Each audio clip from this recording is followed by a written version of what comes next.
역사 속 비범한 여성들. 중국 한서를 마무리한 위대한 여자 사학자. 반소. 송나라 때 소순음이란 시인이 한서를 읽으면서 술 마시는 것을 즐겼는데 흥미로운 대목을 읽을 때마다 잔에 가득 담긴 술을 들이켜 이를 한서하주, 즉 한서로 안주를 삼는다는 말이 생겼습니다. 여기서 한서라는 책에 대해 생소한 분들은 어떤 책이기에 그토록 재밌을까 궁금할 법도 한데, 한서는 중국 역사서의 최고 걸작으로 치는 사마천의 사기 다음으로 중요한 정사의 대표적 역사서입니다. 위의 고사성어는 한서가 당시 사회에 끼친 문화적 영향력과 사서로서의 매력이 충분함을 설명하는 사례인데, 그럼 저자는 누구일까요?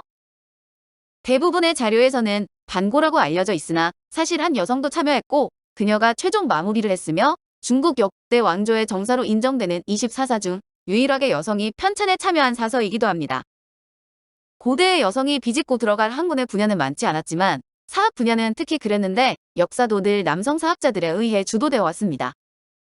실제로 사기를 저술한 사마천, 자치통감을 편찬한 사마광, 삼국지를 저술한 진수 등은 모두 남자이지만 위대한 여성 사학자는 존재했습니다. 반소는 후한 시기의 여성으로 기원 후 45년경에 태어났는데 또 다른 이름은 희이고 자는 해반입니다. 아버지 반표는 사학과 유학의 대가였고, 큰 오빠 반고는 유명한 사학자이자 문학가이며 한서의 저자이기도 합니다. 작은 오빠 반초는 중국 역사에서 탁월한 군사가이자 전략가로서 우리에게도 익숙한 호랑이의 굴에 들어가지 않고 어찌 호랑이를 잡을 수 있으랴? 라는 명언의 주인공이기도 합니다. 대대로 관직을 역임했던 반씨 집안은 지금의 말로 표현하자면 엘리트 가문이었는데, 반소는 이런 가족의 영향으로 어려서부터 육아경서와 사서를 정독했고 천문과 지리 등 분야에서도 박학다식했습니다. 반표는 현령을 지냈으나 나이가 들면서 건강이 좋지 않자 관직을 그만두고 그동안 틈틈이 연구하며 정리했던 사학에 전념했습니다. 그는 사마천의 사기를 읽고 또 읽으며 감탄에 마지 않았으며 자신도 사서를 편찬해 보고 싶다는 열망을 갖게 되었습니다. 특히 그는 사기의 후속편이 되는 한무제 이후에 100여 년의 역사를 기록하고 정리하는 것에 도전했는데, 이것은 몇몇 학자들에 의해 이미 시도되었지만 사기의 후속편이라고 하기에는 부족함이 많았습니다. 반표는 역사에 대한 해박한 지식과 뛰어난 문필로 사기 후전 65편을 저술하고 54년 세상을 떴는데, 그의 반소의 나이는 10살 정도였습니다. 늦둥이로 태어나 아버지의 사랑을 유난히 많이 받은 그녀는 박학다식하면서도 열정이 강했던 아버지를 매우 존경했습니다. 어릴 때부터 사람들이 아버지의 명성을 듣고 멀리서 찾아와 가르침을 받는 것을 보고 어린 그녀도 학자의 꿈을 꾸었는데, 그런 마음속에 우상이 어느 날 사라지고 말았으니 청천벽력 같은 사건이 아닐 수 없었습니다. 여기서 잠깐 사마천과 사기에 대하여. 사마천은 전한시기 사람으로 자는 자장이고 오늘의 섬서성 한성 시인 하양에서 태어났는데, 부친 사마담은 천문을 관찰하고 사건을 기록하며 나라의 도서를 관장하는 일을 하는 태사령이었습니다. 그런 아버지의 영향으로 사마천은 어릴 때부터 역사책 속에 파묻혀 살았으며 20살 때는 전국 각지의 사적지를 여행 다니며 견문을 넓히기도 했습니다. 사마담이 사망한 뒤 사마천도 태사령이 되었고, 아버지의 유언대로 그가 쓰다 만 사기의 집필을 위해 자료 수집을 시작했습니다. 그러던 중 사마천은 흉노에게 투항한 이릉장군을 변호하다 황제인 한무제의 노여움을 사 생식기를 제거하는 형벌인 궁형을 받았으나 옥중에서도 저술은 계속되었으며 얼마 후 추록했습니다. 한무제의 신임을 회복한 그는 재상직과 맞먹는 중서령이 되어 사기의 저술에 혼신의 힘과 열정을 쏟아부었고 BC 91년 드디어 사기를 완성했습니다. 사기는 전설 속의 황제인 삼왕오지 시대부터 사마천이 살았던 한무제 시기까지 3000여 년의 역사를 기록했는데, 구성은 봉기 12권, 연표 10권, 서 8권, 세가 30권, 열전 70권, 총 130권으로 52만여 자에 이릅니다. 봉기는 역대 제왕의 생애를 기록한 것이고, 표는 연대표를, 서는 경제과학 역법 천문 야법 치수 등에 대한 전장제도를 저술했습니다. 그리고 세가는 제후국과 제후들에 대한 기록이며, 열전은 그 외에 중요한 역사인물들에 대한 전기를 주로 담았습니다. 사마천의 정확한 사망연도와 사인은 알려지지 않고 있는데, 불후의 저서를 남긴 그는 후세 사람들에게 사성이라 불립니다. 충격을 받은 건 반소뿐이 아니었는데 몇 년 전 도읍인 낙양의 태학으로 유학을 떠난 오빠 반고가 아버지 소식에 짐을 싸고 돌아왔습니다. 며칠 동안 시리에 빠져 보내던 반고는 서재에서 반표가 저술한 사기 우전을 보고 유업을 계승하기로 결심했는데 기존 내용을 보완하고 전체 구성도 조금씩 바꾸었으며 쓰다 만 부분도 계속 저술했습니다. 그리하여 반고는 사기 우전에 기초하여 한나라 유방시대부터 왕망의 난까지의 역사를 정리한 한서의 집필을 기획하게 되었는데 오빠의 옆에서 반소는 자료조사에 동참하거나 자신의 의견을 피력하기도 했습니다.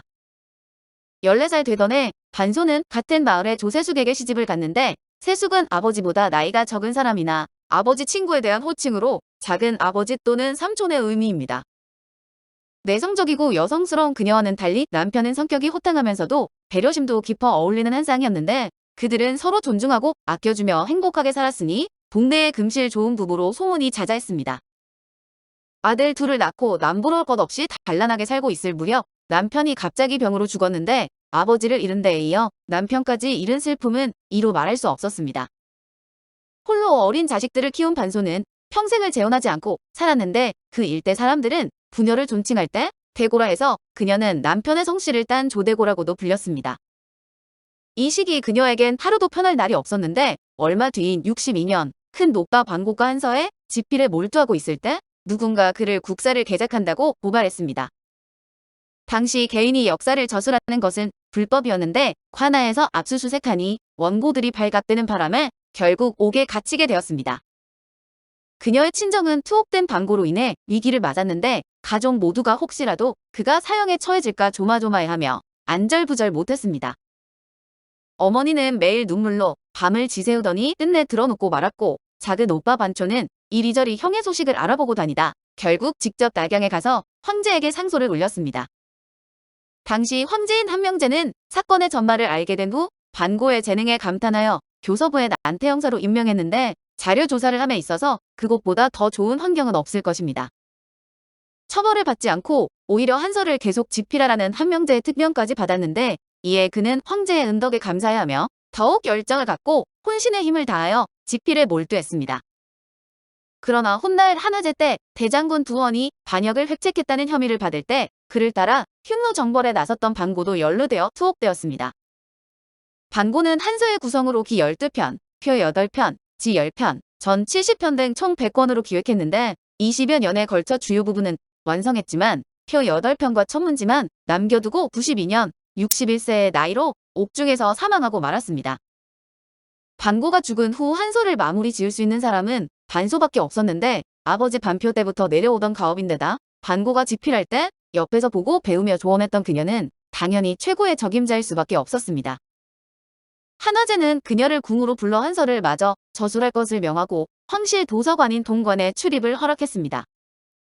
표 8편과 천문지는 무척이나 어려운 작업으로 풍부한 사학과 천문학, 수학 등의 지식이 요구되었으나 반소는 어릴 때부터 해박한 지식을 갖고 있던 데다 대학자 마속도 도와주어 작업을 마칠 수 있었습니다. 드디어 반소는 중국 역사상 첫 단대사인 한서를 전부 마무리하여 아버지와 오빠의 수관을 이루었습니다. 한서가 세상에 나오자 학자들 사이에서 높은 평가를 받았는데 표 8편과 천문지는 반소가 독립적으로 완성한 부분임에도 그녀는 겸손하게 모두 반고의 이름으로 편찬했습니다. 한서는 고대 문자를 많이 사용한 탓에 사람들이 읽는데 어려움이 많아 반소는 동관장서각에서 그에 관한 강의를 했습니다. 당시 위에서 언급한 학자 마속의 동생이기도 한 마융 등 많은 지식인들이 그녀의 강의를 들었으며 반소의 학식은 한화제의 인정을 받아 몇 번이나 궁에 초청되어 황후와 황족들을 가르쳤습니다. 한화제가 죽은 뒤 그의 아들 유용이 등극하였지만 아직 어려 등태후가 수렴청정을 하였는데 반소는 황제의 스승 자격으로 정사에도 참여를 했으며 정치가로서의 재능을 보여 태후에게 큰 힘이 되기도 했습니다. 그녀는 한서 외에도 동정부라는 저서를 남겼는데 동정부는 반소가 아들을 데리고 지금의 하남성 개봉시 진류진인 진류에 갔을 때 직접 겪은 경험들을 기록한 작품입니다. 반소가 남긴 저서 가운데 한서와 함께 가장 대표적으로 알려진 작품은 역외인데 역외를 통해 비약, 부부, 경신, 부행, 전심, 곡종, 숭배 등 정숙한 분야의 도를 7장으로 나누어 논술했습니다. 총 글자 수는 2000자 내외밖에 되지 않지만 내용이 놀랍도록 풍부한데 그 가운데 특히 부행의 내용이 눈길을 끕니다. 부행에 따르면 여자는 4가지의 행함이 있는데 이는 각각 부덕, 부원, 부용, 부공이라고 합니다. 부덕은 특출하게 총명해야 하는 것은 아니고 부원은 말솜씨가 있어야 하는 것은 아니며 부용은 얼굴을 아름답게 가꾸어야 하는 것이 아니고 부공은 타인보다 손재주가 있어야 하는 것은 아니라고 했습니다. 고려 때 나온 명심보감에도 이에 관한 내용이 언급되며 약 1500년 후 태어난 신사임당도 어릴 때부터 여계를 읽고 나중에 현모양처의 대명사가 되었다고 합니다. 여계는 이외에도 여성으로서 지켜야 할 도에 대해 조목조목 명시했는데 이런 내용을 담았기 때문에 이 책은 현모양처 가되기 위한 여성들의 교과서와 같이 여겨지게 되었습니다. 여계가 수천 년간 여성 교육의 훈육서로 중국 여성사를 이해하는데 많은 도움이 된 것은 부인할 수 없는 사실이지만 한편으로 아쉬운 부분도 있습니다. 당시 한나라는 유교를 국교로 채택하고 육가정 문화가 발달했던 시대로 여자는 태어난 순간부터 남자와는 다른 대우를 받아야 하고 반드시 정조를 지켜야 함을 강조했던 시대적 한계를 반소 역시 뛰어넘을 수 없었습니다. 어찌 보면 유교 사상을 받아들인 동양 국가들의 여성들이 여계를 지침서로 삼다 보니 이후 수천 년간 억압과 속박에서 벗어나지 못하고 참고 감내해야만 하는 비참한 인생의 서막이 열리지 않았나 싶습니다. 102년 둘째 오빠 반초가 흉노정벌로 서역에서 30년이 넘도록 귀향하지 못하고 있었는데 반소는 황제에게 상소를 올려 그를 귀향시켰지만 고령의 반초는 먼 길을 오느라 지쳐 한 달 만에 세상을 떠났습니다. 약 117년 4개의 홍일점이었던 반소도 세상을 떴는데 등태우는 소복을 입고 애도했으며 국장으로 치르도록 명하고 반소의 큰아들 조성을 나라에서 3번째로 높은 자기인 관내후로 봉하도록 했습니다. 반소는 채문이 이청조, 상관원 나와 함께 중국 고대 4대 제녀 가운데 한 명으로 꼽히며 중국 첫 여성 역사학자라는 영광의 지위를 점유하고 있습니다. 여기서 잠깐. 반소의 조고모 반첩여. 반소의 조고모인 반첩여도 역사에서 유명한 인물인데 첩여는 후궁 혹은 여관의 풍계로 그녀의 이름은 전해지지 않습니다. 아버지 반황은 한무제 시기 흉노를 정벌하는 전쟁에서 공을 세운 장군이었는데 그녀는 어릴 때부터 총명하여 글재주가 뛰어났습니다. BC 32년 유호가 서한 제11대 황제 한성제로 즉위하자 그녀는 풍계가 낮은 소사로 입궁했는데 한성제는 어질고 지적이며 우아한 그녀에게 반해 총애하다 첩여로 봉했습니다. 참고로 한나라 후궁은 차례로 소이첩 여영아용 함인 팔자, 충이 칠자양인 장사소사오궁, 순상무연 등 14개 풍계로 나뉩니다. 어느 날 한성제가 하인들에게 명해 특별 제작한 마차를 타고 반첩여와 산책을 나가려 하자 그녀는 고대 그림 속 명군들을 보면 그 옆에는 모두 현명한 신하들이 있습니다. 반면 하나라, 은나라, 주나라 왕들 옆에는 총애받는 왕비들이 앉아 결국 나라가 망하고 말았지요. 신첩도 늘 폐하의 옆에 있어 그들과 다를 바 없는 결과를 낳을까봐 두렵습니다. 라고 말해 호의를 거절했습니다. 한성제도 그녀의 말을 듣고 일리가 있다 생각되어 산책을 그만두었는데 당시 태우였던 왕씨는 이 소문을 듣고 과거에 번의가 있었다면 오늘날에는 반첩여가 있구나고 하며 그녀를 크게 치하했습니다. 번의는 춘추시대 초장왕의 부인으로 내조를 잘해 남편으로 하여금 춘추 옥패 중 하나가 되게 한 현명한 여인이었습니다. 하지만 한성제는 초장왕이 아니라서 얼마 뒤 조비영과 조합덕 자매가 입궁하자 반첩여는 찬밥 신세가 되었는데 조씨 자매는 미모와 춤으로 한성제를 유혹해 총애를 독차지했습니다. 그뿐 아니라 허황후와 반첩여를 모함하기까지 하였는데 반첩여는 자신의 지혜로 위기를 모면하였지만 더 이상 후궁의 암투에 엮이고 싶지 않았습니다. 그녀는 스스로 장신궁으로 물러나 태우를 모시며 지냈는데 그곳에서 홀로 외로운 나날들을 보내다가 40쯤 생을 마감했습니다.